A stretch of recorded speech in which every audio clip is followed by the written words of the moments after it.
सोना टपकाने वाला पक्षी। पर्वत की तलहटी में एक घने और ऊंचे वृक्ष पर सिंधुक नाम का एक विचित्र प्रजाति का पक्षी रहता था।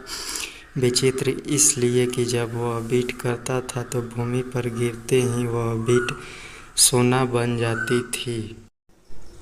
एक दिन एक बहेलिये की नज़र उस पर पड़ गई, जो आखेट के लिए उस समय निकला हुआ था।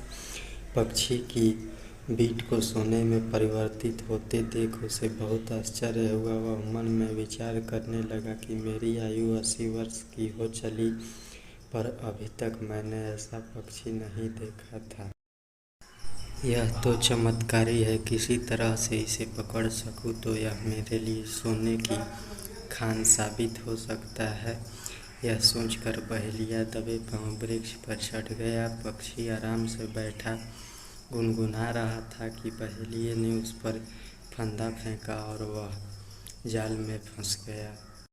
बहेलिया उसे लेकर खुशी खुशी अपने घर लौट आया। उसने पक्षी को एक पिंजरे में बंद कर दिया। कुछ देर बाद अचानक उसे विचार आया कि यदि राजा को इस बात की खबर लग गई कि मेरे पास सोना देने वाला एक पक्षी है, तो वह मुझे निश्चित ही कारागार में डलवा देंगे। वे यही दोष मुझ पर लगाएंगे कि मैंने इस पक्षी को राजा को क्यों नहीं दिया, मैंने क्यों इसे अपने घर में छिपाए रखा। ऐसा विचार कर अगले ही दिन वह पिंजरे में सिंधुक पक्षी को लेकर राजा के दरबार में जा पहुंचा। उसने राजा को पक्षी की विशेषता बताई तो राजा बहुत खुश हुआ।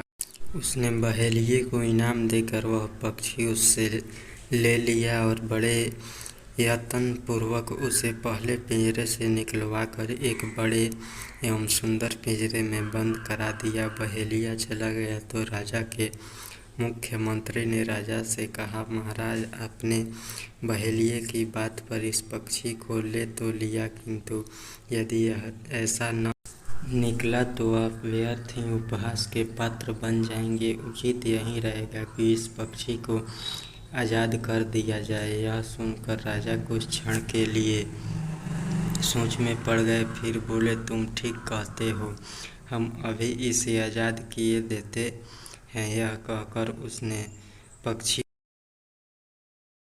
सिंधुक उड़कर राजमहल कयाई मुंडेर पर जा बैठा और बीट कर दी। राजा सहित वहां उपस्थित सभी दरबारी उस समय आश्चर्यचकित रह गए, जब सिंधुक की बीट भूमि पर गिरते ही सोने में परिवर्तित हो गई। अब राजा को पश्चाताप होने लगा। उसने पक्षी को आज़ाद क्यों कर दिया। उधर मुंडेर पर बैठे सिंधुक ने सोचा, पहला मूर्ख तो मैं था जो आसानी से बहेलिये के जाल में फंस गया।